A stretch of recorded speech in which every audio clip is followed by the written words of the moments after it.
Kelajakni ko'rasan. Katta xo'jayin. Qani? Gol xo'jayin. Qaysi yo'lga o'xsha? Ronaldo. Yo'q, Roberto Carlosni burot tepgani biriga bir bo'ldi. Men futbolni tushunmayman xo'jayin. Yana bitta tepinchi, ber to'pni. Orqamasa tepib bo'ldi. Mana xo'jayin. Tepi. Gol bo'lmadi. Gol xo'jayin, gol.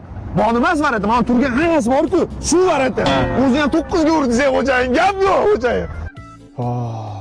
Kun og'ir o'tdi bugun. Ha, vashi. Ozgina ishlab ham qo'yaylik bo'lmasam bugunga. Ha, ishlaymiz. Xo'jayin, Lalaka o'g'lingizga bo'ri boyvachchaga. Yo'q, menga olib keldingmi deb o'ylab. Xo'jayin yomon hazil qilasizlar. Xo'jayin, bu Lalakuni yangi qadoqdagisi.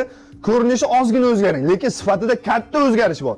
Namlikni o'tkazmaydi, yumshoq, botmaydi. Eng muhimi, xom ashyosi chet eldan keltirilgan. Xo'jayin paxtalarini aytmaysizmi? Yumshoqda. Paxtani gapirib, yengil paxta qo'yib olyapti. Yo'q, unaqa emas xo'jayin. Ha, sen ko'ngilda olishni bilasan. Sen zammiding? Ha, unda zamligincha qolib turaver. Nimaga xo'jayin? Endi unda tepasi menman-da. To'g'ri.